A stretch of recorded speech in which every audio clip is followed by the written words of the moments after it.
இவ்வளவு நாளா வெளியே இருந்து மட்டுமே சப்போர்ட் பண்ணிட்டு இருந்தாங்க அருண் பிரசாத்துக்கு. பட் இப்போ நான் ஷோக்குள்ளேயே இறங்கி சப்போர்ட் பண்றேன்டா அப்படிங்கிற மாதிரி இறங்கி வர போறாங்கன்ற மாதிரிலாம் இருக்குது. ஸோ அது எந்த அளவுக்கு இன்னைக்கு ஷோ வந்து சுவாரஸ்யமா கொண்டு போக போகுதுன்னு தெரியல. ஏன்னா அர்ச்சனா பத்தின டாக்ஸ் நிறைய போயிருக்கு. குறிப்பா முத்துக்குமரன் பேசியிருக்காப்புல, போன ஷோ ஒருத்தங்க பேசியே ஜெயிச்சிருக்காங்க அப்படின்னா அது அர்ச்சனா தான். யார் என்ன சொன்னாலும் you're always my hero. தான் பொண்ணாவே இருந்தாலுமே பிக் பாஸ் வந்து யாருக்கிட்ட முரண்பாடு இருக்குன்னு சொல்லி கேட்கும்போது அவர் யாருக்கிட்ட இல்ல எங்க பொண்ணு மேலதான் எங்களுக்கு முரண்பாடு இருக்கு அப்படிங்கிற மாதிரி சொல்லி அதை பர்சனலா சொன்னது மட்டும் இல்லாம சபையில கொண்டு வந்து உடைச்சதுமே எனக்கு ஆச்சரியமா தான் இருந்துச்சு. முரண்பாடு வந்து நம்ம பொண்ணு மேலதான். ஏஆர்எம் இந்த லெட்டர்ஸ்ல வந்து யாராச்சும் ஜெயிப்பாங்கன்னு அப்படி இந்த ஆர்டர்லயே வந்துட்டு இருக்கு. நான் அந்த ஆர்டர்ல நான் பார்க்கல. இந்த வாட்டி ஆர்டர் மாறும்னு நினைக்கிறீங்க. ஏஎம்னு வந்துருன்றீங்க. முத்துக்கு தான் வந்து வாய்ப்பு அதிகம். பரம்பரையிலே யாரும் வந்து பரம்பரைக்கே பெருமைப்பாங்க. ஒரு படத்தோட ஓப்பனிங் வந்து ரெண்டு பேரும் வந்து பிரிஞ்சு போயிடுவாங்க. கிளைமேக்ஸ்ல தான் வந்து ஒன்று சேருவாங்க. அப்பதான் வந்து அண்ணன் தம்பின்றதே தெரியும். அந்த மாதிரியான ஒரு கிளைமேக்ஸ் மாதிரி வந்து முடிச்சிட்டாங்க. தம்பிடா அப்படியா?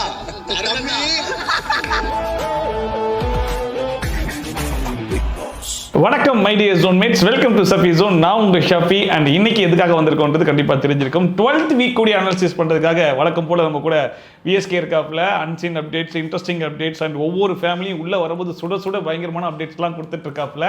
அண்ட் நிறைய நம்ம ஒன் ஒரு எபிசோட்ல பார்க்காத விஷயங்கள்லாம் வந்து அன்சீன்ல நிறைய கொடுத்துட்டு இருக்கீங்க. ஸோ இந்த வாரம் வழக்கம் போல தான் எல்லா சீசன்லையும் எங்கள் வீட்டில் எல்லா நாளும் கார்த்திகை. ஸோ அதே மாதிரி தான் இந்த வாரம் இருக்கு. பட் இந்த வாட்டி பிக் பாஸ் என்ன பண்ணியிருக்காருன்னா, ஒவ்வொரு ஃபேமிலிக்கிட்டையும் நான் கண்டென்ட் எடுப்பேன் அப்படிங்கிற பேர்ல உங்களுக்கு யாருமே இல்லையாச்சும் முரண்பாடு இருந்தா கேளுங்க அப்படிங்கிற மாதிரி கேட்ட உடனே ஃபர்ஸ்ட் டே போட்டு அடி அடின்னு அடிச்சிட்டாங்க. யார் அடிச்சாங்க? ஃபர்ஸ்ட் டே ஃபுல்லா எல்லாருமே வரவங்கலாம் அருணை தான் வந்து அட்டாக் பண்ணாங்க. எஸ். ஸோ அருணுடைய அந்த ஃபேஸை பார்க்கவே ஒரு மாதிரி நல்லா வந்து எல்லாரையும் போட்டு பின்னி பெடல் எடுத்துருந்தாப்புல மனுஷன். பட் திடீர்னு அருணை பார்க்கும்போது ரொம்ப பாவமா போச்சு. என்னடா அது எல்லாரும் அடிக்கிறாங்களே அப்படிங்கிற மாதிரி. பட் என்னன்னா ஒரு ஃபேமிலி உள்ள போயிட்டு வரும்போது இன்னொரு ஃபேமிலிக்கு என்ன நடந்துச்சுன்னு தெரியாது. ஏன்னா சேம் டேலே ஒரு 4 ஃபேமிலி உள்ள வராங்கன்றதுனால இதுக்கு முன்னாடி யார் அடிச்சிருக்காங்கன்றது கூட அவங்களுக்கு தெரியாது. அவங்க உள்ள வரும்போதே ப்ரிப்பேர்டா அருணை தான் சொல்லணுன்ற மாதிரி வந்திருப்பாங்க. ஏன்னா அருண் வம்பில்காத ஆளே கிடையாது இந்த வீட்டிலன்ற மாதிரி. ஸோ அருணுக்கு கிடைச்ச அந்த ஃபர்ஸ்ட் டே ரோஸ்ட் வந்து ஓகே தானா இல்ல வந்து இல்ல எல்லாருமே தேவையில்லாம அடிச்சிட்டாங்களோன்ற மாதிரி இருந்துச்சா? ஓப்பனிங்ல வந்து பாத்தீங்கன்னா தீபக் அண்ணா வந்து செம சூப்பரான ஒரு பிளேயர் இல்லையா? அவங்களோட ஃபேமிலி வந்ததே பாத்தீங்கன்னா சர்ப்ரைஸா தான் இருந்தது. மார்னிங்கே வந்து உள்ள வந்துட்டாங்க. உள்ள வந்து கட்டி பிடிச்சிட்டு படுத்துட்டாங்க. படுத்ததுக்கு அப்புறம் முரண்பாடை பத்தி கேட்டோம்னா அருணை பத்தி சொன்னாங்க. ஓகே, அருண் பத்தி நான் சொல்றேன் அப்படின்னு சொல்லிட்டு அந்த லேபர் ஸ்கில் அது ஓரியன்டட் வந்து அதை மென்ஷன் பண்ணி சொன்னாங்க. வெளியில போயிட்டு இந்த மாதிரி தான் வந்து அசிஸ்டன்ட்லாம் வந்து பிஹேவ் பண்ணுவாரா, யாரும் அடிச்சிட மாட்டாங்க. ஸோ அந்த விஷயத்தை மென்ஷன் பண்ணி பேசுனது எனக்கு ரொம்ப ரொம்ப வருத்தமா இருந்தது, கஷ்டமா இருந்தது அப்படின்றது வந்து ஃபீல் பண்ணி அவங்க வந்து பேசினாங்க. ஸோ அருணுக்கு வந்து அப்பயே வந்து ஒரு பெரிய ஷாக்காக தான் இருந்தது. ஸோ அந்த ஷாக் வந்து முடியறதுக்குள்ள செகண்ட் ஃபேமிலி வந்து மஞ்சரி ஃபேமிலியை உள்ள வந்து நீங்கள் வந்து பொம்மையோட கழுத்தெல்லாம் திருப்பி போட்டுரு அப்படின்ற மாதிரி சொன்னாங்க இல்லையா? ஸோ அதுவும் வந்து கேட்டோன்னா என்னடா வரவங்களாம் நம்மளே சொல்கிறாங்களே அப்படின்னு சொல்லி அப்பயே அவரோட ஃபேஸ் வந்து ரொம்ப ரொம்ப வந்து வாட ஆரம்பிச்சிருச்சு. அடுத்தது க்ளோஸ் ஃப்ரெண்டாக இருந்த விஷாலுக்கு அவங்க அம்மா வந்து இந்த ப்ரொஜெக்ஷன்ற வார்த்தையை நான் சொல்லி வீட்டை விட்டு வெளியே போறதுக்கே ரெடி அப்படிங்கிற மாதிரி கை தூக்கிருப்பாப்ல. அது இந்த இடத்துல ஓப்பன் பண்ணதே அவங்க அம்மா தான். ப்ரொஜெக்ஷன்ற வேர்டை நீ யூஸ் பண்ணப்பா, ஆனா நான் யூஸே பண்ணல, நீங்க தான் யூஸ் பண்ணீங்கன்னு சொல்லி மாத்தி விட்டுட்டேன்னு சொல்லியும் மென்ஷன் பண்ணிருப்பாங்க. ஸோ அது வந்து ஒரு பெரிய ஐடியா இருந்ததுன்னா வரவங்க நம்மளே சொல்றாங்களே அப்படின்னு சொல்லி. ஏன்னா அந்த ப்ரொஜெக்ஷன் அந்த பிரச்சனையை வந்து பார்த்தீங்கன்னா அதுக்கப்புறம் தான் வந்து அந்த ப்ராப்ளம் பெரிய ப்ராப்ளமா வந்து மாறிச்சு. அதையும் வந்து அவங்க வந்து உடைச்சதுக்கு அப்புறமா அவருக்கு என்ன சொல்றதுன்னே தெரியல, ஷாக் ஆயிட்டாரு. இல்ல அம்மா சொல்றது கூட அக்செப்ட் பண்ணிக்கிறேன், ஆனா நீங்க பொம்மையை திருப்பி போட்டது சொன்ன வந்து நான் ஜாலியா ஃபன்னா சொன்னது தான் அப்படின்னு சொல்லி அவர் சொன்னாரு. பட் இருந்தாலும் அவங்க சிஸ்டர் திருப்பி சொன்னாங்க, இல்ல எங்க மனசுல பட்டதை நாங்க சொல்றோம், இல்ல ஓகே தான், அம்மா கிட்ட நான் சாரி கேட்டேன், உங்கள்கிட்ட நான் சாரி கேட்டுறேன் அப்படின்னு சொல்லிட்டு அவங்கள்ட்ட வந்து சாரி கேட்டாரு. அடுத்தா விஷால் ஃபேமிலி க்ளோஸ் ஃப்ரெண்டா வந்து உள்ள இருந்தாங்க. அவங்களோட ஃபேமிலி வந்து எதுக்காக சண்டை போட்டீங்க அப்படின்ற ஒரு விஷயத்தை வந்து சொல்லி விஷால் கூட போட்டதே ஒரு சண்டை தான். அதை வந்து மெயினா வச்சு அவங்க அப்பா வந்து பேசிட்டு ஃபீல் பண்ணிட்டு போனாரு. ஸோ ஃபர்ஸ்ட் டே ஃபுல்லாவே அவருக்கு தான் வந்து அமைஞ்சிருச்சு பாவம். ஆனால் செகண்ட் டேல வந்து அவரை வந்து எதுக்காக சொல்ல அப்படின்னு பார்த்தீங்கன்னா, ஃபர்ஸ்ட் நாள்லேயே வந்து எல்லாம் அடிச்சிட்டாங்க. சரி செகண்ட் டேவும் நம்ம எதுக்கு அடிக்கணும் அப்படின்னு சில பேர் வந்து மீன் பண்ணாமல் சாஃப்டாக வந்து பேசிட்டு போயிட்டாங்க. ஓகே, ஸோ செகண்ட் டே பொறுத்த வரைக்கும் சௌந்தர்யாவுடைய ஃபேமிலி உள்ள வந்தாங்க. அண்ட் வந்து நம்ம வெளியே இருந்து சௌந்தர்யா பத்தி என்னென்ன விஷயங்கள்லாம் வந்து பேசணுமோ, விஜய் சேதுபதி எதெல்லாம் அட்ரஸ் பண்ணணும் வீக்கெண்ட் எபிசோட்ல சௌந்தர்யாக்கு அப்படின்னு சொல்லி எக்ஸ்பெக்ட் பண்ணிட்டு இருந்தோமோ அதை யாருமே சொல்லாம இருந்த பட்சத்துல சௌந்தர்யாவுடைய ஃபேமிலி உள்ள வந்து அவ்வளோ பாயிண்ட் ஒன்று விடாம எல்லாத்தையுமே எடுத்து சௌந்தர்யா கிட்ட சொல்லும் போது எனக்கே பயங்கர ஆச்சரியமா இருந்துச்சு. என்னடா இது, அது ஒருத்தர் 2 பேர் இல்ல 3 பேர் ரவுண்டு கட்டி அடிச்சா எப்படி இருக்குமோ அந்த மாதிரி அவங்க அம்மா ஒரு பக்கம் அடிக்க, அவங்க அப்பா ஒரு பக்கம் அடிக்க, அவங்க தம்பி ஒரு பக்கம் அடிக்கன்னு சொல்லிட்டு 3 பேர் மாறி மாறி அடிச்சாங்க. ஸோ அது நீங்க எக்ஸ்பெக்ட் பண்ணீங்களா? பயங்கரமா இருந்தது பார்க்கும்போது. இன்னும் எனக்கு வேணும் பேசுங்க அப்படின்ற மாதிரி இங்க இருந்து நான் பார்த்துட்டே இருந்தேன். சௌந்தர்யோட ஃபேஸும் வந்து மாறிட்டே இருந்தது.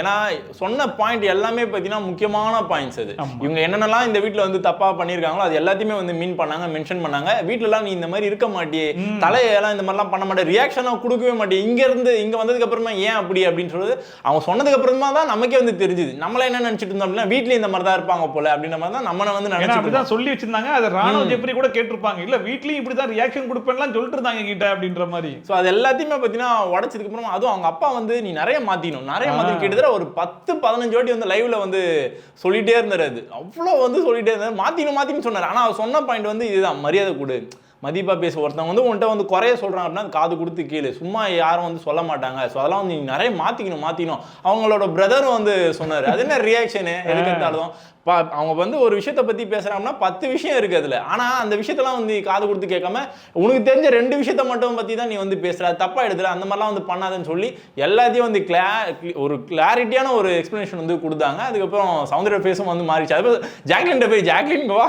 முன்னாடியே நான் பேசுறவா, பின்னாடியே பேசுற எங்க அம்மா சொல்லிட்டே போறாங்க அப்படின்னு சொல்லிட்டு அப்புறம் 2 பேரும் வந்து மெர்ஜ் ஆனாங்க. ஸோ அது ஒரு நல்ல விஷயம். ஆக்சுவலா ஓகே, நம்ம பொண்ணு பண்றதெல்லாம் கரெக்ட். ஏன்னா வெளியே வந்து சௌந்தர்யாக்கு கொஞ்சம் ரெஸ்பான்ஸ் இருக்கு அப்படிங்கும் போது நம்ம எதுக்கு அவளுக்கு வந்து ஒரு நெகட்டிவிட்டி ஸ்ப்ரெட் பண்ணிக்கிட்டு நல்லா தான் ஆடுற, சூப்பரா ஆடுற, இதே மாதிரி ஆடிட்டு வா அப்படிங்கிற மாதிரி சொல்லிட்டு போயிடலாம். அது ஒரு நிமிஷம் ஆகாது.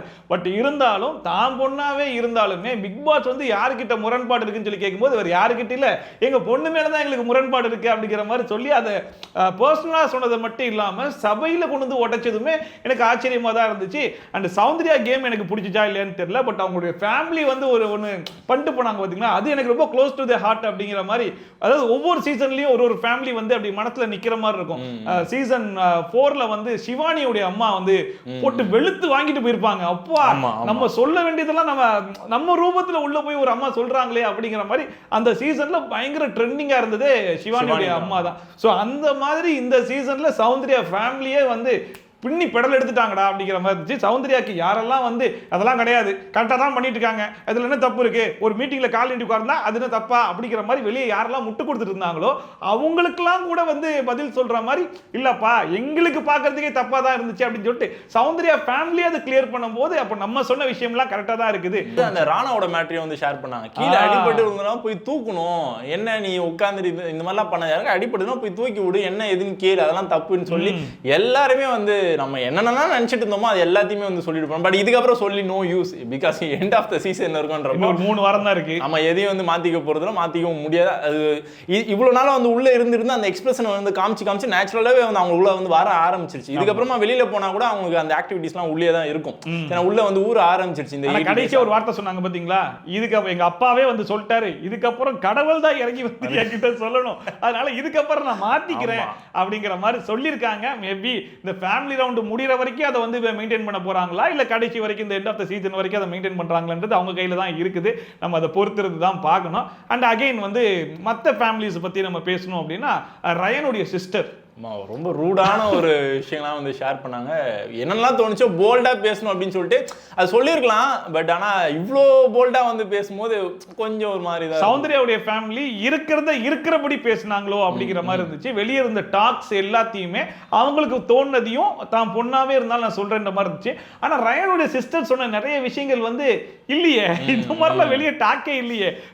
டாஸ்க் பீஸ்ட் அப்படின்னு உனக்கு பேர் வச்சிருக்காங்க, எங்கேயா ரயனுக்கு அப்படிலாம் பேர் வச்சாங்க அப்படிங்கிற மாதிரி தான். விஷால் வந்து தான் வந்து என்டர்டெய்னர் அப்படின்ற ஒரு விஷயத்தை அவரே கிரியேட் பண்றாரு இல்லையா, அந்த மாதிரி அவங்க சிஸ்டர் வந்து ரயானுக்கு ஒரு விஷயத்தை வந்து கிரியேட் பண்ணலாம் அப்படின்ற மாதிரி ஒரு பிளான் வந்து பண்றாங்கன்னு நினைக்கிறேன். ஓகே, சோ தனக்கு தானே ஒரு பேர் வச்சுக்கிற மாதிரி நான் உனக்கு ஒரு பேரை கொடுத்துட்டு போறேன், இதுக்கப்புறம் டாக்ஸ் பீஸ்ட் அப்படின்ற மாதிரி அந்த மாதிரி சொல்லனா நம்ம பேசுவோமா? ஆமா, நீங்க கேட்டிருப்பீங்களா, பேசுவீங்களா, அதனால தான் அவங்க வந்து பதிவு பண்ணிருக்காங்க. சூப்பர். அண்ட் அது மட்டும் இல்லாம உங்க கூட க்ளோஸா இருக்கவங்க தான் உனக்கு அகைன்ஸ்டா விளையாடுறாங்க அப்படிங்கிற மாதிரி சொன்னதெல்லாம் ஓகே. பட் இருந்தாலும் ஜாக்லினை ரொம்ப டேமேஜ் பண்ண மாதிரி இருந்துச்சு. ஜாக்லின் ரயனை எந்த இடத்துலயுமே விட்டு கொடுத்த கொடுத்த மாதிரி நம்ம எங்கேயும் பார்க்கல. ஜாக்லினை மட்டும் தான் எல்லாருமே விட்டு கொடுத்துட்டு இருந்தாங்க. ஜாக்லின் வந்து யாரையுமே வந்து எங்கேயுமே வந்து விட்டே கொடுக்கல. நீங்க போறதா தான் போங்க. சோ அந்த மாதிரியான ஒரு பாயிண்ட்ல தான் ஜாக்லின் நிக்கிறாங்க. ஆனா ஜாக்லின் எல்லாருமே வந்து அந்த மாதிரி தான் வந்து சொல்லிட்டு இருக்காங்க. அண்ட் முத்துக்குமரனும் மஞ்சரியும் சுத்தி எல்லா இடத்துலயுமே போயிட்டு நாமினேஷன் ஃப்ரீ பாஸ் வந்து இவனுக்கு டிசர்விங் கிடையாது மாதிரி பேசிக்கிட்டே இருந்தாங்கன்னு மாதிரி சொன்னாங்க. பட் நான் பார்த்தேன், நம்மளும் அங்கங்க லைவ்லாம் பார்த்தோம், அப்படிலாம் எதுவும் தெரியல. அது ஆக்சுவலா கேஷுவலா நடக்கக்கூடிய ஒரு கான்வர்சேஷன் தான் அது. அதை கேம் பத்தி தான் பேசியிருப்பாங்க. அப்போ கூட அவங்க ரெண்டு பேரும் இவன் இப்படிப்பட்ட ஒரு கேம் ஆடி இருக்க வேணாம், இப்படி ஒரு அலைன்ஸ் வச்சுக்கிட்டு இப்படி பின்னாடி இருந்து ஒரு கேம் ஆடி இருக்க வேணாம், அந்த அலைன்ஸ்ல எனக்கு சில குறைகள் இருக்கிற மாதிரி தோணுதுதான் சொல்லியிருப்பாங்களே தவிர்த்து நாமினேஷன் ஃப்ரீ பாஸ் எதுக்கு அவனுக்கு போச்சு, அதுக்கு அவன் டிசர்விங் கிடையாதுன்னு அவங்க சொன்ன மாதிரி எனக்கு தெரியல. ரஞ்சித் சார்ட்ட கூட போய் பேசிட்டு இருப்பான்னு நினைக்கிறேன் முத்து. ஸோ அது சின்னதா ஷேர் பண்ணியிருக்காரு முத்துக்குமரன், பேசியிருக்காங்க தான். பட் அது வந்து தப்பாலாம் அந்த அளவுக்கு இவங்க சொன்ன அளவுக்கு பெருசா தப்பாலாம் நமக்கு வந்து ஈவன் அது அன்னைக்கு நைட்டே ரயன் கிட்டயும் உட்கார்ந்து பேசியிருப்பாங்க. அப்போ ஜாக்லின் சொல்லியிருப்பாங்க, உன்னுடைய கேம் வந்து உங்களுக்கு அன்ஃபேரா தோணுதாண்டா அப்படிங்கிற மாதிரி அது ஒரு ஆர்குமெண்ட் மாதிரி போக ஆரம்பிச்சிருக்கும். அப்பவே ரயன் முன்னாடியே அவ்வளத்தையும் சொல்லிட்டாங்க வேற. சோ அதை தான் பின்னாடியும் பேசியிருப்பாங்க, ரயனுக்கு முன்னாடியும் வந்து பேசிட்டாங்கன்ற போது அதை அவங்க சிஸ்டர் பார்த்தாங்களா சில ஒருவேளை ஏற்றி விடுவோம்னு சொல்லி ஏற்றி. ஆக்சுவலா ரயனோட சிஸ்டர் வந்து கொஞ்சம் ரூடா பேசுறாங்க இல்லையா, அதே மாதிரி தான் ஆக்சுவலா ரயனுமே வந்து பிஹேவ் பண்ணிட்டு இருக்காரு. ஸோ அந்த கான்வர்சேஷன் கூட பாத்தீங்கன்னா நைட் உட்காந்து பேசியிருப்பாங்க இல்லையா, அந்த கான்வர்சேஷன் கூட ரயனோட பிஹேவியர் பார்த்தீங்கன்னா கொஞ்சம் ரூடா தான் இருக்கும். சாஃப்ட் ஹேண்டில் பண்ற மாதிரியே ரயன் நம்மளால வந்து பார்க்க முடியும். எந்த ஒரு விஷயத்தை பேசினா கூட பக்கத்துல தான் இருப்பாங்கன்னா சவுண்டா பேசுவார். ஸோ எதா இருந்தாலுமே சரி, அவரோட நார்மலான ஒரு ஆக்டிவிட்டியே வந்து அப்படிதான் இருக்கு ரயனுக்கு. ஆமா. அண்ட் தென் ராணாவுடைய ஃபேமிலி கூட உள்ள வந்தாங்க. அண்ட் உள்ள அவர் எப்படி பிராங்க் பண்ணிட்டு இருக்காரு அந்த வீட்டுக்குள்ள, அதே மாதிரி அவருக்குமே ஒரு பிராங்கை வச்சு ஓபன் பண்ணாங்க. அவர் தம்பி மூஞ்ச வச்சு கண்டுபிடிக்கிறதுக்கே ரொம்ப நேரம் ட்ரை பண்ணாங்க. தம்பி மூஞ்சி அடையாளம் தெரியல அவருக்கு, மறந்துச்சு அவங்க மூஞ்சி அப்படின்னு சொல்லி அவருக்கே வந்து ஷாக்கா இருந்து நல்ல ஒரு பிராங்கா இருந்தது அது. ஆமா. அதுக்கப்புறம் அவங்க அப்பா அம்மா எல்லாம் உள்ள வந்தாங்க. அண்ட் அவங்க அப்பா எல்லாம் பயங்கர ஃபன்னா இருந்தது, இந்த கராத்தே எல்லாம் சொல்லி கொடுத்துட்டு இருந்தாப்ல. அண்ட் வந்து வழக்கமா ஒரு ஃபேமிலி உள்ள வராங்கன்னா ஒருத்தர் ரெண்டு பேர் பயந்து நம்ம பார்த்திருப்போம், மொத்த பேர் உட்காந்து பயந்துட்டு இருந்தாங்க. எல்லாரும் ராணா பத்தி கழுவி ஊத்திருக்கோமே, யாரு பேர்ல முரண்பாட சொல்ல போறாருன்ற மாதிரி. குறிப்பா சௌந்தர்யா அன்சிதாக்கெல்லாம் தெரிஞ்சு போச்சு, ரைட் நம்ம தான் கீழே அடிபட்டு கிடக்கும் போது ரொம்ப பேசிட்டோம், நம்ம பேரும் வரும் அப்படின்ற மாதிரி எதிர்பார்த்துட்டு இருந்தாங்க. அதே மாதிரி அவங்க சொல்லிட்டாங்க, அவருடைய ராணாவுடைய சிஸ்டர் போயிட்டு சொன்னாங்க, என்னம்மா அதாவது அண்ணன் அடிப்பட்டு கீழே கிடக்கும் போது நடிக்கிறான்னு சொல்றதெல்லாம் பார்க்கும்போது எங்களுக்கு பயங்கர ஹர்ட்டிங்கா இருந்துச்சு, அப்படி என்ன வன்மம் அப்படிங்கிற மாதிரி கேட்டாங்க. அண்ட் வழக்கமா இந்த இடத்துல சௌந்தர்யா இருந்தா இப்படி ஒரு ரியாக்ஷன் கொடுப்பாங்க, அப்படி ஒரு ரியாக்ஷன் கொடுத்துருவாங்க. பட் இந்த வாட்டி அந்த ரியாக்ஷன்லாம் தூக்கி ஓரமா வச்சுட்டு ஒரு சாரி ஒன்று கேட்டாங்க ஜெனியூனா. சரி பரவாயில்லடா, அவங்க அம்மா அப்பாலாம் வந்துட்டு போனதுக்கு அப்புறமா சௌந்தர்யா கிட்ட ஒரு சின்ன சேஞ்சஸ் தெரியுதோ அப்படிங்கிற மாதிரி இருந்துச்சு. அண்ட் அவங்க ஃபேமிலி வெளியே போனதுக்கு அப்புறம் ராணா போயிட்டு சௌந்தர்யா ஃபர்ஸ்டா போயிட்டு கேட்டாப்ல, இதுவும் தப்பாலாம் நினைச்சிக்கலையே அப்படிங்கிற மாதிரி. சில்லுதான் அதெல்லாம் ஒன்றும் பிரச்சனை இல்லை அப்படின்னு சொல்லி அவங்களும் வந்து காமெண்ட் பண்ணாங்க. பார்க்கறதுக்கு நல்லா இருந்தது. பட் யாருக்கா இருந்தாலும் அப்பா அம்மாவுக்கு கொஞ்சம் பயம் இருக்கும் இல்லையா, ஏன்னா எல்லாம் யாருமே வந்து கண்டுக்கவே இல்லையடா அப்படின்ற மாதிரி, அனாத அது மாதிரி மால் இருக்காருடா அப்படின்னு சொல்லி. ஆனா நேச்சுரலாவே பார்த்தீங்கன்னா ராணாவோட குணாதிசயங்கள் எல்லாமே பார்த்தீங்கன்னா அப்படியே அவங்க அம்மா கிட்ட இருந்து வந்திருக்கும்னு நினைக்கிறேன். அவங்க அம்மாவோட கேரக்டர் பார்த்தீங்கன்னா அந்த மாதிரி தான் இருக்கு, நல்லா ஜாலியா. ஆமா, ஜாலியா வந்து கொஞ்சம் வெகுலியான ஒரு கேரக்டரா வந்து இருக்காங்க. மாத்தி கலாய்ச்சி கிண்டல் பண்றது, அவங்க பேசுற விஷயங்களே அப்படிதான் இருக்கு. ஸோ அந்த குணாதிசயம் தான் அப்படியே எனக்கு தெரிஞ்சு ராணா கிட்ட வந்திருக்கும்னு நினைக்கிறேன். அவங்க அப்பா பார்க்கறது நல்லா டெரரா இருக்காரு, நிறைய ஃபன்னான விஷயம்லாம் வந்து பண்ணிட்டு போயிருந்தாரு. ஓகே தான். எஸ். அண்ட் பவித்ராவுடைய ஃபேமிலி வந்து அவங்களுக்கே பெருசா பவித்ரா எதுவும் பண்ணலன்றதுனால பெருசா அவங்களாலேயும் எதுவும் பேச முடியல. அந்த காலில் வந்திருப்பாங்க இல்லையா, காலில் பேசும்போது அவங்க பாட்டி சொல்லுவாங்கன்னு நினைக்கிறேன், நான் எங்க மேலதான் தப்பு, உன்னை வெளியில அனுப்பி வளர்த்துருக்கணும் அப்படின்னு சொல்லி அவங்களே வந்து ஃபீல் பண்ணி பேசியிருப்பாங்க. நீங்க என்ன நல்லா தான் வளர்த்துருக்கீங்க அப்படின்னு சொல்லி இவங்களும் சொல்றாங்க. அது அவங்களுக்கே தெரிஞ்சிருக்கு, வெளி உலகம் வந்து தெரியாம வளர்த்துட்டோமோ அப்படின்னு ஒரு தாட் இருக்கு அவங்களுக்கு. அது தவிர்த்து பார்த்தோம் அப்படின்னா ரெண்டு பேர் வந்து ஒரு டிஸ்கஷன் ஒன்று பண்ணாங்க. அதாவது என் ஃப்ரெண்டு கிட்ட போய் கேட்டிங்கன்னா அந்த ஃப்ரெண்டு யாருன்னு சொல்லுவாங்க, அந்த ஃப்ரெண்டு உள்ள வருவார் அப்படிங்கிற மாதிரி. அந்த ஃப்ரெண்டு வந்துட்டாப்ல கடைசியில் உள்ள. அண்ட் அவரே வந்து சொல்றாரு, நீ ஏன்டா உள்ள வந்த அப்படின்னு சொல்லி ஜாக்லின் கேட்கும்போது, இல்லை நீ தான் போய் கேமராவில் சொன்ன அந்த ஃப்ரெண்டை கூப்பிடுன்னு, அதனால தான் கூப்பிட்டு வந்துட்டாங்க அப்படிங்கிற மாதிரி. இடத்துல ஜாக்லினுடைய பாய் ஃப்ரெண்ட் யாரு அப்படிங்கிறத பிக் பாஸ் ஷோ மூலியமா வெளியே காமிச்சிட்டாங்க. ஸோ அண்ட் அவருமே எல்லாரையும் பற்றி பேசியிருப்பாரு, ஒவ்வொருத்தரை பற்றியும் ஒரு விஷயங்கள் வந்து சொல்லியிருந்தாரு, நல்லா அப்சர்வ் பண்ணி சொல்லியிருப்பாரு. குறிப்பா சௌந்தர்யா கிட்டலாம் வந்து ஒரு விஷயம் ஒன்று சொல்லியிருப்பாப்ல, அதாவது டைரக்டா ஆடியன்ஸ் கிட்ட ஒரு கேம் விளையாடுவீங்க அப்படிங்கிற மாதிரி சொல்லிட்டு கடைசியா ராணாவும் நீங்களும் வேற கிடையாது, என் கண்ணுக்கு ஒரே மாதிரி தான் தெரியுது. அவரு மேல் வெர்ஷன் ஆஃப் சௌந்தர்யா, நீங்க ஃபீமேல் வெர்ஷன் ஆஃப் ராணவ், இது கிட்டத்தட்ட ஒரே மாதிரி தான். சௌந்தர்யாக்கு என்னது நான் ராணவா அப்படிங்கிற மாதிரி. நான் எப்படி யோசிச்சேன் அப்படின்னா, ரெண்டு பேருமே பிஆர் ப்ரொமோஷன் தானே ஓட்டிட்டு இருக்காங்க, அதை மீன் பண்றாங்களோ அப்படின்னு எனக்கு ஒரு தாட் வந்தது. ஓகே, பிகாஸ் ரெண்டு பேருமே பிஆர் வச்சு தானே ஓடிட்டு இருக்காங்க. சோ உள்ள வந்ததுல இருந்தே அவங்க வந்து டைரக்டா வந்து ஆடியன்ஸ் கூட தான் வந்து ப்ளே பண்றாங்க. ரெண்டு குரல் இருக்கு அவங்களுக்கு அப்படின்னு சொல்லி அவர் வந்து பதிவு பண்ணி மென்ஷன் பண்ணிருப்பாரு. அந்த மாதிரி ரெண்டு குரல் இருக்கு அப்படினாலே ஆட்டோமேட்டிக்கா வந்து ஒன்னு வந்து பப்ளிக், இன்னொன்னு வந்து பிஆரா இருப்பாங்களோ அப்படின்ற ஒரு தாட் எனக்கு வந்தது. நெக்ஸ்ட் வந்து அதுதான் ராணாவுக்கு வந்து மீன் பண்ணிருப்பாரு. அதுக்கு முன்னாடி கூட முத்துக்குமரன் வந்து பேசியிருப்பாரு, வெளில இருந்து வரும்போது போன்லாம் பேசிட்டு வந்திருக்காங்க அப்படின்ற மாதிரி ஒரு டாக் வந்து சைலண்டா பேசிட்டு இருப்பாங்க. ஒரு கிளாரிட்டி இல்லாம எனக்கு வந்து இருந்தது. ஆனா எனக்கு வந்து கன்ஃபார்மா தெரிஞ்சிச்சு இவருக்கு வந்து, ஏன்னா வெளியில இருந்து வந்திருக்காரு இல்லையா, கண்டிப்பா அவருக்கு வந்து தெரிஞ்சிருக்கும். அதுவும் ஜாக்லினோட ஃப்ரெண்ட் அப்படின்றப்போ கண்டிப்பா ஜாக்லின் மாதிரி தான் அவங்க வந்து போல்டான ஒரு கேரக்டரா இருப்பாங்க. ஸோ அப்படி இருக்கும்போது அவர் எல்லா விஷயம் வந்து ஓப்பனா வந்து பேசினார், நிறைய ஐடியாஸ் வந்து கொடுத்தாரு, சஜஷன் வந்து கொடுத்தாரு அப்படின்றப்போ தெளிவான ஒரு பர்சன் தான் அவர் யுவராஜ். ஸோ அவர் வந்து சொல்லும் போதே எனக்கு வந்து தெரிஞ்சு, டேரக்டா சொல்ல முடியாது இல்லையா பிஆர் இருக்காங்க அப்படின்னு. ஸோ இன்டைரக்டா வந்து சொன்னது நல்லாவே தெரிஞ்சிச்சு. எல்லாருமே எக்ஸ்பிரஷன் வந்து காமிப்பாங்க, ஓ அப்படின்னு காமிப்பாங்க. ஸோ அவங்களுக்கு வந்து தெரிஞ்சிருச்சு, வெளியில இருந்து பார்த்து நமக்கு வந்து தெரிஞ்சிச்சு. ராணோட ஃபேஸ் கூட கொஞ்சம் வந்து மாறி இருக்கும். ஆமா. அண்ட் பிஆர் வந்து யாருக்கு தான் இல்ல அப்படிங்கிற மாதிரி ஜாக்லினுக்கு எவ்வளவு பிஆர் ஒர்க் போயிட்டு இருக்குன்றத நானே வந்து பார்த்திருக்கேன். ஏன்னா நிறைய மீம் பேஜஸ்ல ஜாக்லினுக்கு வரக்கூடிய அந்த மீம்ஸ் ஆகட்டும், அந்த போஸ்ட் ஆகட்டும், அதெல்லாம் பார்க்கும்போது இது பக்காவா பேடு மீம்டா அப்படிங்கிறது நல்லாவே தெரியும். ஸோ என்ன இருந்தாலும் நம்ம ஃப்ரெண்டை நம்ம விட்டு கொடுக்க கூடாது, ஆனால் வெளியே இருக்கிற 2 பேரும் அடிக்கணும் அப்படிங்கிற கேட்டகரியில தான் அங்கே ராணாவையும் சௌந்தர்யாவையும் அடிச்சாங்கன்ற மாதிரி தெரியுது. என்னன்னா ராணாவெல்லாம் கொஞ்சம் ஓப்பனா பண்ண ஆரம்பிச்சிட்டாப்ல, அவருடைய ப்ரொஃபைல்லேயே அவர் போட்டோலாம் போட்டு. இப்போ ஜாக்லினாச்சும் வந்து கேம் வந்து ப்ளே பண்றாங்க, நிறைய இடத்துல போய் வாய்ஸ் வந்து ரைஸ் பண்றாங்க, வேலிடான விஷயங்கள்லாம் வந்து பேசுறாங்க, பண்றாங்க, எல்லாமே ஓகே, டாஸ்க் நோட பண்றாங்க, எல்லாமே ஓகே. ஸோ ஜாக்லினுக்கு வந்து நார்மலா வந்து பிஆர் பண்ணாலும் சரி, நார்மல் ஆடியன்ஸோட சப்போர்ட்டும் இருக்குன்றதா நமக்கு வந்து தெரியுது. ஆனா எதுவுமே பண்ணாம இருக்கக்கூடிய இந்த 2 பேருக்குமே வந்து இவ்வளவு சப்போர்ட் இருக்கு அப்படின்னா கண்டிப்பா வந்து பிஆர் இல்லாம வந்து பாசிபிள் இல்ல இல்லையா? ஸோ அதனால தான் வந்து அந்த தாட் வந்து வர ஆரம்பிக்குது. நீங்க ஏதாச்சும் பண்ணி உங்களுக்கு வந்து இவ்வளவு சப்போர்ட் வராங்க அப்படின்னா வேலிட், எதுவுமே பண்ணாம இவ்வளவு சப்போர்ட் வராங்க அப்படின்னா கண்டிப்பா அன்வேலிட் தான் இல்லையா? ஸோ ஜாக்லின் வந்து ஒரு சப்போர்ட் வருது அப்படின்னா அது நம்புற மாதிரி தான் நமக்கு வந்து இருக்கு. அந்த பிஆர் மூலியமா இந்த பிஆர்ன்ற வார்த்தைக்கு இந்த சீசன்ல பயங்கரமா பேசப்படுது. ஒரு எபிசோட்ல யாருக்காச்சும் ஒருத்தங்க சப்போர்ட் பண்ணி பேசிட்டோம்னா உடனே அவனோட பிஆர் ரா அப்படின்றாங்க. பிஆர்னா என்னன்னு பல பேர் கேள்வி கேட்டுட்டு இருக்காங்க. இன்னுமே எனக்கு பிஆர்னா என்னன்னே தெரியல, தயவுசெய்து சொல்லுங்கடா அப்படிங்கிற மாதிரி. இன்ஃபேக்ட் எனக்கு கூட தெளிவா தெரியாது. பிஆர்னா ப்ரொமோஷன் பண்றது, பேட் ரிவ்யூஸ் பண்றது, காசு வாங்கிட்டு பண்றது தான் பிஆர் வேலை. அதாவது ஜெனியூனா ஒரு விஷயத்தை, இப்போ நான் உங்களை பற்றி நான் ஜெனியூனா சொல்லாமல் எனக்கு ஒரு 10,000 ரூபா கொடுக்குறாங்க, சரி ஓகே இவனை பற்றி என்ன சொல்லணும், இது சொல்லணுமா அப்படின்னு கேட்டு அவங்க என்ன சொல்கிறாங்களோ அதை நான் சொல்லிட்டேன்னா அதுதான் பிஆர். அப்பா மனசில் நான் நினச்சிட்டு இருந்தது அப்படியே சொல்லிட்டீங்க. ஸோ அது விஷாலுக்கும் வந்து பார்த்தீங்கன்னா நிறைய விஷயம் வந்து ஷேர் பண்ணியிருந்தாங்க. விஷால் வந்து இங்கே செஃபாவே மாற்றிட்டீங்க அப்படின்னு சொல்லியிருப்பாங்க. அப்புறம் மஞ்சரியோட ஃபேமிலியில் வந்து வந்திருப்பார் இல்லையா, அவர் வந்து டாக்டர் உங்கள் மனசில் வந்து யாரோ வந்து நம்ப வச்சிருக்காங்க அப்படின்னு சொல்லி அவர் வந்து சொல்லியிருப்பாரு. வந்து டெலிகாஸ்ட் பண்ணலையோ டாக்டரா என்ன டாக்டர்னு ஃபர்ஸ்ட் சொல்லுவார், ஆக்சுவலாக அதை கட் பண்ணி தூக்கியிருப்பாங்க, டாக்டர்னு சொல்லிட்டு அதுக்கப்புறமா என்டர்டெயின்மென்ட் சொல்லி உங்களை வந்து யாரோ வந்து நம்ப வச்சிருக்காங்க, நீங்க எதுவுமே வந்து பண்ணலன்ற மாதிரி அவர் வந்து சொல்லுவாரு. சோ அதே மாதிரி தான் இங்க செஃபாவே நீங்க வந்து மாறிட்டீங்க அப்படின்னு சொல்லி அதெல்லாம் பயங்கர அவமானம் இல்ல விஷாலுக்கு. ஏன்னா விஷால் உள்ள தற்பெருமைகள் தான் நிறைய பேசியிருக்காப்ல, நான்லாம் பயங்கர ட்ரெண்டிங்ல இருக்கிற ஆள் தெரியுமா அப்படின்னு சொல்றது. ஜாக்லின்லாம் வந்து எந்த காலத்துல அவ ஆங்கரா இருந்தா, இப்போ நான் அவளுக்கு ஈக்குவலாலாம் இறங்கி சண்டை போட முடியுமா அப்படிங்கிற அளவுக்குலாம் பயங்கரமா பேசியிருப்பாப்ல. இப்போ உள்ள வந்தவங்க நீ ஒரு சமயக்காரனா தான் இருக்கு அந்த வீட்டுக்குள்ள, பெருசா நீ எதுவும் பண்ணலன்ற போது அப்ப அப்படிதான் வெளியே போயிருக்கா அப்படிங்கிற மாதிரி விஷாலுக்கு இருந்திருக்கும் இல்லையா? அது உள்ள வந்து தெளிவா பேசுனதுல வந்து பாத்தீங்கன்னா இவங்க 2 பேருமே பாத்தீங்கன்னா தெளிவா பேசினா. மஞ்சளோட ஃபேமிலில இருந்து வந்த அந்த ஒரு பர்சன் வந்து அவர் வந்து தெளிவா வந்து நிறைய விஷயம் வந்து அட்ரஸ் பண்ணியிருந்தாரு. நெக்ஸ்ட் யுவராஜ் வந்து தெளிவா ஒரு சில விஷயம் வந்து அட்ரஸ் பண்ணியிருந்தார். ஸோ தெளிவான பர்சன்ஸ் வந்து சொல்லும்போது ஆட்டோமேட்டிக்காக விஷாலுக்கு வந்து புரிஞ்சிருக்கும், ஓகே இவங்க சொல்றது வந்து கரெக்டாக தான் இருக்கும் போல அப்படின்னு ஒரு தாட் கண்டிப்பாக வந்திருக்கும். மற்றவங்க எல்லாருமே பார்த்தீங்கன்னா பூசி முழுகிற மாதிரி நீங்கள் நல்லா பேசுறீங்க, ஜாலியாக பேசுறீங்க, பொதுவாக சொல்லிட்டு போயிட்டாங்க, சாஃப்டாக வந்து பேசிட்டாங்க. ஆனால் ஓப்பனாக சொன்னது வந்து இவங்க தான். எஸ். அண்ட் வந்து சௌந்தர்யா கூட ஜாக்லின் சொல்லிட்டு இருந்தாங்க, நானும் ஒரு ஃப்ரெண்டை எதிர்பார்த்துக்கிட்டு இருக்கேன், அந்த ஃப்ரெண்டு உள்ள வந்தா நான் ஒரு விஷயம் பண்ணுவேன் அப்படிங்கிற மாதிரி சொல்லியிருப்பாங்க. அப்போ ஜாக்லின் வந்துட்டு ப்ரப்போஸ் பண்ணிடுறியா அப்படின்னு கேட்டால் ஆமான்ட்டாங்க. ஸோ அந்த ஃப்ரெண்டு யாரு அப்படின்றது ஒரு கேள்வி இருக்குது. மேபி அந்த ஃப்ரெண்டு இன்னைக்கு எபிசோடில் கூட வெளியே வரதுக்கான அதிகமான வாய்ப்பு இருக்கலாம். ஏன்னா இன்னைக்கு எபிசோடில் அர்ச்சனா வராங்க அப்படிங்கிறது, ஹார்ட்லி குயின் வர போறாங்கன்னு தெரிஞ்சிருக்கு. ஏன்னா இவ்வளோ நாளாக வெளியே இருந்து மட்டுமே சப்போர்ட் பண்ணிட்டு இருந்தாங்க அருண் பிரசாத்துக்கு. பட் இப்போ நான் ஷோக்குள்ளேயே இறங்கி சப்போர்ட் பண்ணுறேன்டா அப்படிங்கிற மாதிரி இறங்கி வர போறாங்கன்ற மாதிரிலாம் இருக்குது.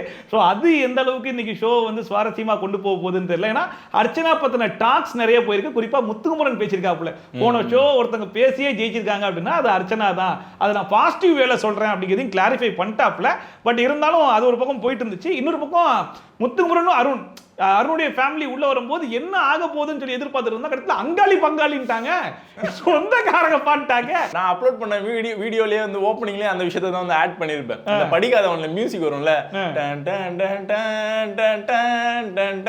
சிவாஜியும் வந்து ரஜினியும் வந்து மீட் பண்ணும்போது அந்த மியூசிக் ஒன்று வரும், ஓகே பிஜிஎம். அந்த பிஜிஎம் போட்டு 2 பேரும் ரிலேட்டிவாடாடே அப்படின்ற மாதிரி தான் வந்து போட்டிருப்பேன். அது கேட்கும்போது ஒரு சைடு நல்லா இருந்தாலும் ஒரு படத்தோட ஓப்பனிங் வந்து 2 பேருமே வந்து பிரிஞ்சு போயிடுவாங்க, கிளைமேக்ஸ்ல தான் வந்து ஒன்று சேருவாங்க. அப்பதான் வந்து அண்ணன் தம்பின்றதே தெரியும். அந்த மாதிரியான ஒரு கிளைமேக்ஸ் மாதிரி இங்க வந்து முடிச்சிட்டாங்க. கேட்கும்போது நல்லா தான் இருக்கு. பட் அதை தாண்டி அவங்க அப்பா வந்து ஒரு சில விஷயம் வந்து ஷேர் பண்ணியிருந்தார் இல்லையா. ஸோ முரண்பாடு அப்படின்னு கேட்டப்போ அருணோட அப்பா வந்து ஓப்பனா ஒரு சில விஷயம் வந்து சொன்னாரு. அதுலயே வந்து எனக்கு நிறைய முரண்பாடு இருந்தது. ஏன்னா இப்போ மஞ்சரிக்கு வந்து மீன் பண்ணாரு, இந்த மாதிரி தலையை வந்து திருப்பி போட்டுன்னு சொல்லி அருண் வந்து சொன்னார் சொன்னீங்க. அது வந்து பண்ணாதான் அவர் வந்து சொன்னார் அப்படின்னு சொல்லிட்டு மஞ்சரி மேலதான் முரண்பாடு இருக்குன்னு சொன்னாரு. ஆனா நடுவில் வந்து முத்துக்குமரன் வந்து உள்ள ஆட் பண்ணிக்கிட்டாரு. ஸோ அதான் டேரக்டாவே வந்து முத்துக்குமரன் டேரக்டா ஓப்பனா வந்து சொல்லியிருக்கலாம். முத்துக்குமரன் வந்து ஒரு அதிகமாக ரெண்டு இடத்துல மென்ஷன் பண்ணியிருந்தாரு. ஒண்ணு ஏதாச்சும் பண்ணிக்கணும்னு எனக்கு தோணுது, நானும் ஒரு நார்மல் ஹியூமன் பீயிங் தானே அப்படிங்கிற மாதிரி ஒரு இடத்துல பண்ணிடணும்னு பயமா இருக்குன்ற மாதிரி மஞ்சரிட்ட வந்து சொல்லியிருப்பாரு. அண்ட் இன்னொரு பக்கம் ஜாக்லின் உட்காந்து பேசும்போது என்னையே நான் குத்துன்னு குத்திக்கலான்ற மாதிரி தோணுது அப்படிங்கிற மாதிரி சொல்லியிருப்பாரு. அது என்னன்றத இன்னொரு இடத்துல கிளாரிஃபை பண்ணிருப்பாரு. நான் அவரே தான் செஞ்சிருவேன்ற மாதிரி கிடையாது, என்ன நானே செஞ்சு பண்ணுவோம் அப்படிங்கிற மாதிரி தான் அவர் பேசியிருந்தா. எங்க நம்ம கண்ட்ரோல்ல இருக்கும் இல்லையா, அந்த கண்ட்ரோல்ல எங்க இவங்க வந்து உடைச்சிட போறாங்களோ அப்படின்னு ஒரு பயத்துல தான் வந்து முத்துக்குமரன் வந்து பேசியிருப்பாரு. ஆனா அது உச்சபட்ச வார்த்தை அதிகபட்ச வார்த்தை அப்படின்ற மாதிரி இங்க ஒரு விஷயத்தை வந்து அருணோட அப்பா வந்து மீன் பண்ணியிருப்பாரு. ஸோ அந்த அளவுக்கு வந்து முத்துக்குமரன் வந்து சொன்ன மாதிரி நமக்கு வந்து தெரியல. ஆனா அருண் வந்து பண்ண விஷயத்துக்கு முன்னாடி முத்துக்குமரன் பண்ணது எதுவுமே கிடையாது. டப்பா அடிக்கிறான், இன்னமும் வந்து பண்ணாரு, பின்னாடி தான் பேசுவோம், அதை பண்ணுவோம், டப்பா அடிக்கிறான், பாத்தியா அவ்வளோ சொல்லியிருப்பாரு. அதெல்லாம் வந்து அவங்க அப்பாவுக்கு வந்து தெரியல என்னன்னு தெரியல. ஒரு சின்ன ஒரு வார்த்தைக்காச்சும் அந்த மாதிரிலாம் பேசாதப்பா அப்படின்ற மாதிரி கண்டிச்சிருக்கலாம். பட் ஆனா நீ போற வழி நல்ல வழியா தான் இருக்கு, நல்லா பண்ணிட்டு இருக்க, சூப்பரா பண்ணிட்டு இருக்கேன்னு சொல்லிட்டு முடிஞ்ச அளவுக்கு மோட்டிவேட் தான் பண்ண மாதிரி இருந்துச்சு. காக்கைக்கு தன் குஞ்சு பொன் குஞ்சு தான் இல்லையா, யாருமே வந்து விட்டு கொடுக்க மாட்டாங்க. பட் இருந்தாலும் வந்து சௌந்தர்யாவோட அப்பா வந்து பண்ணாரு பாத்தீங்களா, அந்த மாதிரி வந்து இங்க வந்து பண்ணல அப்படின்றதான் வந்து மிகப்பெரிய வருத்தம். ஸோ அது சொல்லிட்டு இதெல்லாம் சொல்லியிருந்தாரு அப்படின்னா வேலிடா சூப்பரா இருந்திருக்கும். அதெல்லாம் வந்து சொல்லாம இவர் தீபக் மட்டுமே மென்ஷன் பண்ணிட்டு முத்துக்குமரன் மட்டுமே மென்ஷன் பண்ணிட்டு போனது வந்து ஃபேராவே எனக்கு வந்து தெரியல. அதுவும் தீபக் அண்ணனுக்கு வந்து சொன்ன விஷயம் ஓகே, ஏன்னா ஸ்டார்ட் அப் பாயிண்டே வந்து அவர் சொன்ன விஷயம் தான், ட்விஸ்டர்னு சொல்லி கூப்பிட்டு அதுக்கப்புறமா வந்து லேபருக்கு இவ்வளவு போதுன்ற மாதிரி சொல்லிப்பாரு. அது தப்பான ஒரு விஷயம் தான். பட் அது வந்து அங்கேயே முடிஞ்சிருச்சு. தீபக் வந்து அதை ரியலைஸ் பண்ணிட்டாரு, அங்கேயே வந்து முடிக்க ட்ரை பண்றாரு. ஆனா வந்து பெருசாக்குனது வந்து அருண் தான். எங்க வந்து நமக்கு ஒரு வாய்ப்பு கிடைச்சிது, பெருசாக்கலாம், பூதாகரமாக்கலாம், இது வந்து எல்லாருக்கும் தெரியற மாதிரி பண்ணலாம்னு சொல்லி பப்ளிசிட்டி பண்ணி பெருசாக்குனது வந்து அருண் தான். ஸோ அது வந்து அருண் மேல தான் வந்து பெரிய தப்பு இருக்கு. அதெல்லாம் இங்க வந்து அட்ரஸ் பண்ணாம தீபக்கோட ஒய்ஃப் வந்து சொல்லிட்டு போனாங்க அருணோட தன்னோட பையனை. ஸோ பதில் நம்மளும் வந்து தீபக சொல்லுவோம் அப்படின்னு சொல்லிட்டு பதிலுக்கு சொல்லிட்டு போன மாதிரி தான் இருந்தது தவிர அது வந்து முரண்பாடு மாதிரி எனக்கு வந்து தெரியல. ஆமா. சோ அது நீங்க ஒன்னு சொல்லிட்டீங்க, என் பையனை நான் என்னால எந்த அளவுக்கு சேஃப் கார்ட் பண்ண முடியுமோ நான் சேஃப் கார்ட் பண்ணி அவனை மோட்டிவேட் பண்ணிட்டு போறேன் அப்படிங்கிற மாதிரி தான். அருண் வந்து ஸ்ட்ராங்கான பிளேயர் தான், இல்லைன்னு சொல்லவே முடியாது. அவரே நிறைய கண்டென்ட் வந்து இந்த சீசன்ல வந்து கொடுத்துருக்காரு. இந்த சீசன் வந்து கொஞ்சமாச்சு சுவாரஸ்யமா போறதுக்கு மிக முக்கியமான ஒரு காரணம் வந்து கண்டிப்பா அருண் தான், அதுல வந்து சந்தேகமே கிடையாது. பட் இருந்தாலும் ஃபேரா நம்ம பேசணும் இல்லையா, தப்புனா தப்பு, இல்லைன்னா இல்ல, அவங்க என்ன பாயிண்ட் ஆஃப் வியூல பேசுறாங்கன்றதை நம்ம ரியலைஸ் பண்ணி பேசணும். ஸோ அப்பாவா இருந்தாலுமே இந்த விஷயத்தை வந்து தட்டி கொடுத்து இந்த விஷயத்தை வந்து தப்பு பண்ணிருக்க பண்ணாதப்பா அப்படின்னு சொல்லிட்டு பேசியிருந்தாருன்னா சூப்பரா இருந்திருக்கும். அதெல்லாம் வந்து பேசாம ஒன் சைடா வந்து பேசிட்டு போன மாதிரி தான் இருந்தது. எஸ், அண்ட் ஃபைனலா ரொம்ப எக்ஸ்பெக்ட் பண்ணது நம்ம முத்துக்குமரன் அவங்களுடைய ஃபேமிலி. ஸோ அவங்க அப்பா அம்மா உள்ள வந்திருந்தாங்க, அவர் எதுவுமே கேட்கல, வெளியே என்ன நடக்குது அதெல்லாம் எனக்கு தேவை கிடையாது, நான் உங்களை பெருமைப்படுத்திருக்கேனா அப்படின்னு சொல்லிட்டு ஒரு வார்த்தை கேட்டாப்புல. அண்ட் உங்க அம்மாவுமே என்ன உலகம் கூட தெரிய வைக்க அளவுக்கு நீ பண்ணிருக்கடா, இதுக்கு மேல எனக்கு என்னடா வேணும் அப்படிங்கிற மாதிரி சொல்லியிருந்தாங்க. ஒரு திருக்குறளை மனப்பாடம் பண்றதுக்கு நான் அவ்வளவு கஷ்டப்பட்டேன், என் மகன் எவ்வளவு படிச்சு எவ்வளவு மனப்பாடம் பண்ணி எவ்வளவு அறிவா இருக்கடா அப்படிங்கிற மாதிரி ஒரு பையன் ஒரு அம்மாக்கு செய்ய வேண்டிய ஒரு விஷயமும் அண்ட் ஒரு அம்மா பெருமைப்பட வேண்டிய விஷயமும், அந்த ஒரு அம்மாவா தான் பிள்ளையை எந்த அளவுக்கு கௌரவிக்குமோ அந்த ஒரு கான்வர்சேஷன்லாம் பார்த்தோம். அது ரொம்பவே நல்லா இருந்துச்சு, நல்ல விஷயம் தான் அது. ஏன்னா முத்துக்குமரன் தான் வந்து இதுல வந்து லீட் பிளேயர். ஸோ அவர் தான் வந்து பெஸ்ட் பிளேயரா இருக்கிறாரு இது வரைக்கும். ஸோ என்டர்டைன்மெண்ட்டும் பார்த்தீங்கன்னா நிறைய விஷயங்கள் வந்து பண்ணியிருக்காரு, ஃபன்னா வந்து பண்ணியிருக்காரு. நிறைய பேர் வந்து பண்ணன்னு சொல்லிட்டு இருக்காங்க. அதுக்கு நடுவில் வந்து இவர் வந்து நேச்சுரலாகவே நிறைய விஷயம் வந்து கவுண்டர்லாம் வந்து கொடுக்குறாரு, பேசுகிற விஷயம் நல்லா இருக்கு. சௌந்தர்யா வந்து குக்கிங் பண்ணப்போ அதில் வந்து நிறைய கலாயை வந்து உள்ள திணிச்சு விட்டாரு, பார்க்கறதுக்கே நல்லா இருந்தது. இவர் பேசும்போது யாருக்குமே வந்து வலிச்சிடக்கூடாது, வலிச்சா கூட அது வந்து கரெக்டாக இருக்கணும், ரொம்ப எக்ஸ்ட்ராலாம் இருந்துடக்கூடாதுன்றதுல வந்து கரெக்டான விஷயம் வந்து எடுத்து அட்ரஸ் பண்ணி பேசுவார் முத்துக்குமரன். பேசுறது கொஞ்சம் அதிகமாக இருந்தாலும் கூட பேசுகிற விஷயம் வந்து கரெக்டான விஷயமா இருக்கும். ஸோ ஓவராலாக வந்து பார்க்கும்போது இந்த சீசன் வந்து ரொம்ப டல்லான ஒரு சீசன் தான். பட் இருந்தாலும் அதில் வந்து கொஞ்சம் பெஸ்ட்டான ஒரு பிளேயர் முத்துக்குமரன் இல்லைன்னா அப்படிதான் பார்த்தாகணும். ஒரு சில பேர் மட்டும் இல்ல அப்படின்னா இந்த சீசன் வந்து ஒர்த்தே சுத்தமா வந்து பார்க்க முடியாத ஒரு சீசன். இப்பயே வந்து பார்க்க முடியாம தான் வந்து போச்சு. நடுவில் வந்து 2 வாரம் 3 வாரம் வந்து தப்பிச்சிச்சு. இந்த 60 டேஸ்க்கு அப்புறமா தான் வந்து பயங்கரமான ஒரு ஐப்பு வந்து போச்சு. இந்த 20 நாள் தான் வந்து கொஞ்சம் வந்து மார்ச்சே தவிர மற்றபடி இந்த சீசன் வந்து வேஸ்ட் தான். அதுல வந்து முத்துக்குமரன் வந்து கொஞ்சம் பெஸ்டான ஒரு பிளேயர்ன்றதுல சந்தேகமே கிடையாது. அது இந்த அளவுக்கு வந்து அப்பா அம்மா வந்து பெருமைப்படுத்திருக்கிறாரு. ஸோ இவ்வளோ சின்ன வயசு தான் இல்லையா, இந்த சின்ன வயசுலேயே வந்து இவ்வளோ விஷயங்கள் வந்து ஞாபகம் வச்சுக்கிட்டு போல்டா வந்து பேசுறது, அட்டாக் பண்றது, அட்டாக் பண்ணாலும் டீசெண்டாக இருக்கும். ஸோ அன்டீசெண்டா போய் பின்னாடி போய் பேசுறது இந்த மாதிரியான விஷயம்லாம் வந்து பண்ணாம கண்டிப்பா வந்து பெருமை சேர்த்துருக்காரு அப்படின்றா கண்டிப்பா சந்தேகமே இல்லை. எஸ். ஸோ இந்த வாரம் ஃபேமிலி ரவுண்ட் அப்படிங்கிறதுனால நல்ல ஒரு சுவாரஸ்யமான ஒரு இதாக தான் இருந்துச்சு. ஏன்னா ஒவ்வொரு ஃபேமிலியும் உள்ள வரும்போது எப்படி இருக்க போறாங்க, எப்படி பேச போறாங்க, என்னென்ன பேச போறாங்க அப்படிங்கிற ஒரு எக்ஸ்பெக்டேஷன்லாம் இருந்துச்சு. அது ஓரளவுக்கு நல்லா எனக்கு தெரிஞ்சு இந்த ஷோ ஒரு 1 hour 1.5 hour போனாலும் போர் அடிக்காம போன மாதிரி தான் இருந்துச்சு இன்னைக்கு இந்த வாரம் முழுக்க. அண்ட் குறிப்பா இந்த வாரம் நாமினேஷன் பத்தி நம்ம பேசி ஆகணும். ஸோ நாமினேஷன்ல லீஸ்டா ரொம்ப கம்மியான ஆட்கள் தான் இந்த வாட்டி நாமினேஷனுக்குள்ளே வந்திருக்காங்க. ரொம்ப ஸ்ட்ராங் பிளேயர்ஸ் யாருமே வந்து உள்ள வரல. ஐ மீன் அதிக ஓட்ட வாங்கக்கூடியவங்க யாருமே உள்ள வரலன்ற போது இப்போதைக்கு லீஸ்டா யார் இருக்கான்னு சொல்லி பார்த்தீங்கன்னா நம்ம எதிர்பார்த்த மாதிரியே அன்ஷிதா அவங்க இருக்காங்க, அண்ட் ஜெஃப்ரி இருக்காப்புல, அண்ட் அதுக்கு மேல வந்து பவித்ரா அண்ட் விஷால். இவங்க 4 பேர்ல இருந்து யாராச்சும் டபுள் எவிக்ஷனா இருந்தா 2 பேர், சிங்கிள் எவிக்ஷனா இருந்தா ஒரு ஆள் அப்படிங்கிற மாதிரி இருக்கு. சிங்கிள் எவிக்ஷனா இருந்தா அன்ஷிதா போவாங்கன்ற மாதிரி எனக்கு தோணுது. டபுள் எவிக்ஷனா இருந்தா அவங்களுக்கு எப்படி தோணுது? ஜெஃப்ரிக்கும் அன்ஷிதாவுக்கு தான் நிறைய வாய்ப்பு இருக்கு. இந்த 2 பேர்ல யாரையாச்சும் வந்து கட் பண்ணி தூக்குவாங்கன்னு நினைக்கிறேன். பவித்ராவை கூட இருக்கிறதுக்கான வாய்ப்புகள் கூட இருக்கலாம். ஏன்னா விஷால கொஞ்சம் சேஃப் கார்ட் பண்ணுவாங்கன்னு நினைக்கிறேன். ஸோ பவித்ராவை, ஏன்னா பவித்ரா கம்பேர் பண்ணும்போது அன்ஷிதா 2 பேரும் வந்து கம்பேர் பண்ணும்போது அன்ஷிதா ஏதோ ஒரு கண்டென்ட் வந்து கொடுத்துட்டு இருக்காங்க. ஆனா இந்த 2 பேர்ல வந்து நல்ல பிளேயர், அட்டாக்கிங் பிளேயர் அப்படின்னா பவித்ரா வந்து டீசெண்டாகவும் பிளே பண்றாங்க, நல்லா ஸ்ட்ராங்காகவும் வந்து ப்ளே பண்றாங்க. ஸோ அதை கம்பேர் பண்ணும்போது அன்ஷிதாவை தான் தூக்கிறதுக்கான வாய்ப்புகள் இருக்கும்னு நினைக்கிறேன். பவித்ரால ஆரம்பிச்சு நல்ல கண்டென்ட் கொடுத்துருக்காங்க, அதனால வந்து அன்ஷிதாக்கான வாய்ப்புகள் இருக்குன்னு தான் நினைக்கிறேன். அப்படிதான் கம்பேரிசன் பண்ணி பார்க்கும்போது கண்டென்ட் வைஸ் பார்க்கும்போது விஜய் டிவி வந்து என்ன யோசிப்பாங்கன்னா கண்டென்ட் வேணும். ஸோ கண்டென்ட் வந்து வேணும் அப்படின்னா யாரை வந்து வச்சுக்கலாம் தான் யோசிப்பாங்க இல்லையா? ஸோ இப்போ பார்க்கும்போது எண்ட் ஆஃப் த சீசன் இருக்கும் அப்படின்றப்போ இப்போ ஆப்ஷனே கிடையாது. அவங்களுக்கே வந்து ஒரு பெரிய கன்ஃபியூஷனாக தான் இருக்கும். இப்போ யாரடா தூக்குறது, சிங்கிள் எவிக்ஷனா இல்லை டபுள் எவிக்ஷனா, யாரை வந்து தூக்கலான்ற மாதிரி தான் வந்து கன்ஃபியூஷன்ல இருப்பாங்க. இன்னும் இருக்கிறது 3 வாரம் தான். இதுக்கப்புறம் இவங்க இருந்தா தான் கண்டென்ட், அவங்க இருந்தா தான் கண்டென்ட்லாம் கிடையாது.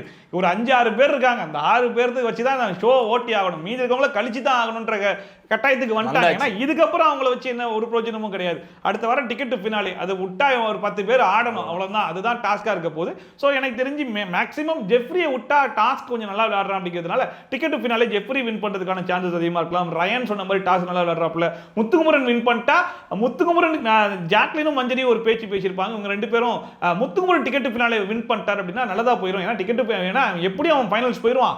அவனுக்கு டிக்கெட் ஃபினாலே போயிடுச்சு அப்படின்னா யாரும் அந்த கூப்பனை வச்சுக்கிட்டு நான் ஃபினாலே போயிட்டேன்ற பேச்சு வர மாட்டாங்க அப்படிங்கிற மாதிரி சொல்லியிருப்பாங்க. அது ஒரு கரெக்டான பாயிண்ட் மாதிரி தோணுச்சு. பட் இந்த வாரம் எனக்கு தெரிஞ்சு அன்ஷிதா அண்ட் ஜெஃப்ரி இல்லைனா அன்ஷிதா பவித்ரா இவங்க 2 பேர்ல யாராச்சும் ஒருத்தங்க போறதுக்கு அதிகமான வாய்ப்பு இருக்கும்னு நினைக்கிறேன். உங்களுக்கு இன்னும் கால் வரல வந்தா கன்ஃபார்ம் பண்ணிடலாம். சரி, right, okay. And weekend episode discussion பத்தி இந்த வாரம் பேசுறதுக்கு பெருசா ஒண்ணு இல்ல. ஏன்னா ஒவ்வொரு ஃபேமிலியும் என்ன சொல்லிட்டு போனாங்கன்றத அவங்க வாயாலே கேட்பாங்க.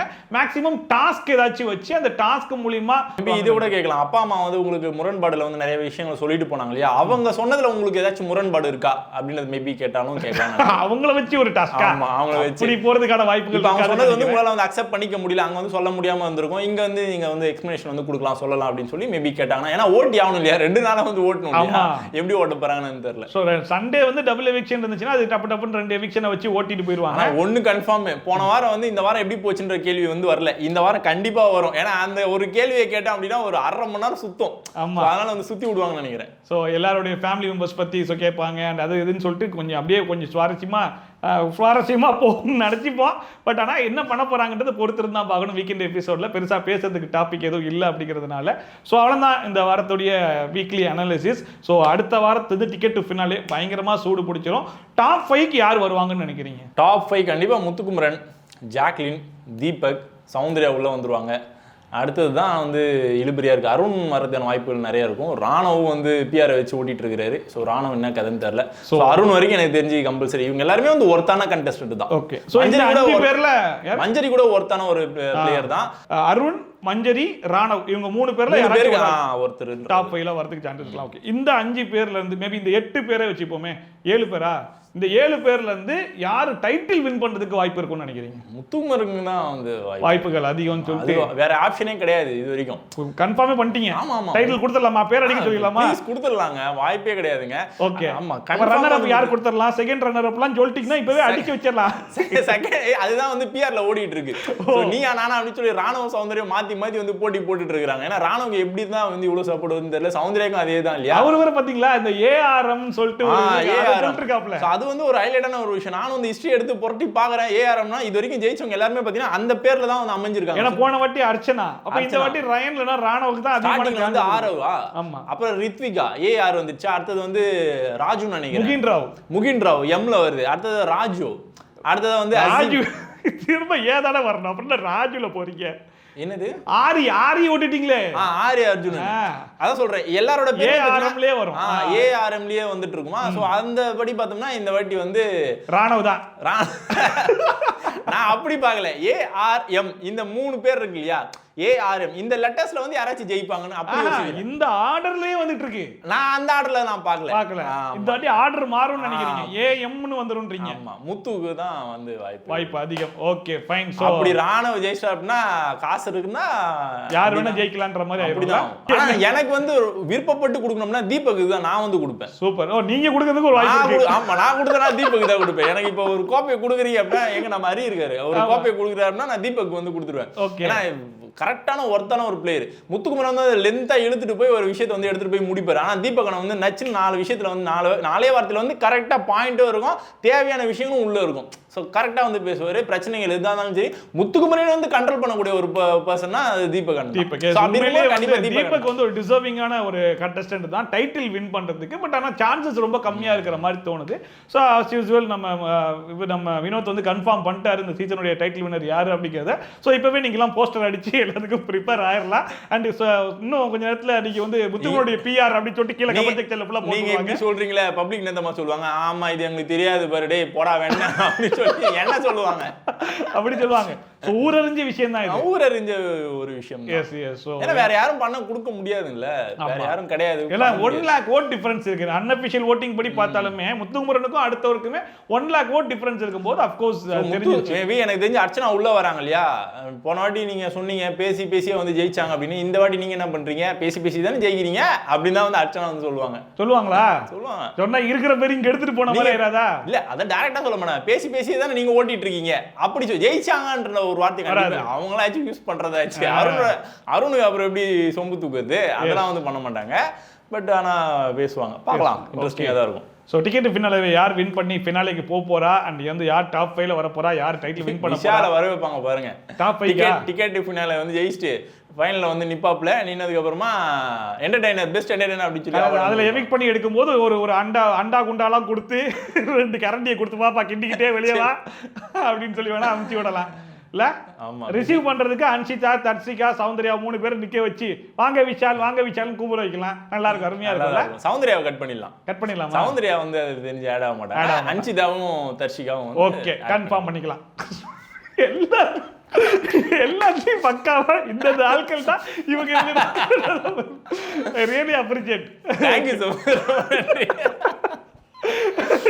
ஓகே ஃபைன் முடிஞ்சுங்க. அப்புறம் இது யார் எடுப்பா, பொட்டி யார் எடுப்பா? பொட்டி எடுக்கிறதுக்கு நிறைய பேர் இருக்காங்க. பவித்ரா இருந்தா விஷால் எடுப்பாப்ல, ரயன் எடுப்பாப்ல. இல்ல விஷால் பாருங்க பொட்டி எடுத்துறாரு. டிக்கெட் ஃபினாலே ஏதாவது ஒண்ணுதானே பண்ணோம். நீங்களும் ஆமாமான்றீங்க. விட்ட டைட்டிலே அவரே எடுத்துப்பாரு, ரனரப்பி அவரே எடுத்துப்பாரு, கார் கொடுத்தா காரையும் கொடுக்கட்டுப்பாரு. சூப்பர் சிங்கர் வின்னர் எனக்கே கொடுத்துருக்காரு. என்னங்க இது எல்லாத்தையும் அவர் எடுக்க முடியும். கிச்சனையும் கொடுத்துருங்க, கிச்சன்ல இருக்க பொருளையும் கொடுத்துருங்க. பிக் பாஸ் என் பேர்ல எழுதி வச்சிருக்கேன், ஹோட்டல்ல வச்சிடறேன் பொழைச்சிக்கிறேன் அப்படின்னு. பொட்டி யார் எடுப்பாரு? விஷால் என்டர்டெயின் பண்ணாரோ இல்லையா, விஷாலை வச்சு நம்ம நல்லா என்டர்டெயின் பண்ணிட்டு இருக்கோம். ஸோ எனிவே எல்லாத்தையும் நம்ம பொறுத்திருந்து பார்க்கலாம். ஸோ டிக்கெட் ஃபினாலே அடுத்த வாரம் ஸ்டார்ட் ஆனதுக்கு அப்புறம் தீயா இருக்கும். ஸோ ஒரு மிட் ஆஃப் தி வீக்ல நம்ம நெக்ஸ்ட் வீக் அனாலிசிஸ்ல கண்டிப்பா கண்டுபிடிச்சிடலாம் யார் போய் ஜெயிக்க போறா என்ன ஏது அப்படிங்கிறதுலாம். So thank you so much. Next week நம்ம இதே மாதிரி இன்னும் சூப்பரான டிக்கெட் ஃபினாலேயோட பயங்கரமா உட்காந்து நம்ம பயங்கரமா டிஸ்கஷன்லாம் பண்ணலாம், தீயா டிஸ்கஷன்லாம் பண்ணலாம். கொஞ்சம் ஃபன்னா இருந்துச்சு. நெக்ஸ்ட் டைம் தீயா பண்ணலாம். ஓகேவா? கண்டிப்பா. ஓகே, நன்றி, வணக்கம். Thank you so much.